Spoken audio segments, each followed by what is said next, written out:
ಎಷ್ಟು ಚೆನ್ನಾಗಿ ಕಾಣ್ತಿದ್ದೀನಲ್ವಾ. ರಿಸೆಪ್ಷನ್ಗೆ ಹೋಗಿ ನಿಂತ್ಕೊಳ್ಳೋದು ಒಂದೇ ಬಾಕಿ, ಬಟ್ ಹುಡುಗನೇ ಇಲ್ಲ. Welcome to another daily vlog. ಇವತ್ತು ನನಗೆ ಒಂದು ಮೇಕಪ್ ಶೂಟ್ ಇತ್ತು ಅಂತ ಹೇಳಿ ಬೇಗ ರೆಡಿಯಾಗಿ ನಮ್ಮಮ್ಮ ಮಾಡಿರುವಂಥ ಪೊಂಗಲ್ ತಿನ್ಕೊಂಡು ಹೊರಟೆ. ನಾನಿವತ್ತು ಬಂದಿರೋದು ದ ಬ್ಯೂಟಿ ಲ್ಯಾಬಿಗೆ. ಮೇಕಪ್ ಆರ್ಟಿಸ್ಟ್ ಬಂದು ರಂಜು ಸಾಗರ್ ಅಂತ ಹೇಳಿ, ಅವರ ಸ್ಟೂಡೆಂಟ್ಸ್ಗೆ ರಿಸೆಪ್ಷನ್ ಲುಕ್ ಡೆಮೋ ತೋರ್ಸಕ್ಕೆ ಅಂತ ಹೇಳಿ ಅವ್ರು ನನ್ನ ಮಾಡೆಲ್ ಆಗಿ ಚೂಸ್ ಮಾಡಿದ್ರು. ಈ ಒಂದು ಲುಕ್ ಎಷ್ಟು ಚೆನ್ನಾಗಿ ಬರುತ್ತೆ ಅಂತ ನಾನು ಅನ್ಕೊಂಡೇ ಇರಲಿಲ್ಲ. ತುಂಬ ಜನ ಕಾಂಪ್ಲಿಮೆಂಟ್ ಮಾಡಿದ್ರಿ ನನ್ನ ವಿಡಿಯೋಸಿಗೆಲ್ಲ.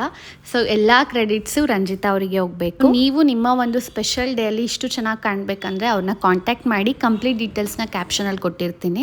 ಇದರೊಟ್ಟಿಗೆ ಇವ್ರು ಮೇಕಪ್ ಕ್ಲಾಸಸ್ ಕೂಡ ಕಂಡಕ್ಟ್ ಮಾಡ್ತಾರೆ. ಸೊ ನಿಮ್ಗೇನಾದ್ರು ಇಂಟ್ರೆಸ್ಟ್ ಇದ್ದರೆ ಒಂದ್ಸಲ ಕಾಂಟ್ಯಾಕ್ಟ್ ಮಾಡಿ. ಮೇಕಪ್ ಆದಮೇಲೆ ಅವ್ರ ಸ್ಟುಡಿಯೋದಲ್ಲೇ ಫೋಟೋಶೂಟ್ ಕೂಡ ಇತ್ತು. ಫೋಟೋಶೂಟ್ ಎಲ್ಲ ಮುಗಿಸ್ಕೊಂಡು ನಮ್ಮಪ್ಪ ಅಮ್ಮನ ಜೊತೆ ನಮ್ಮ ಗದ್ದೆಗೆ ಬಂದಿದ್ದೆ.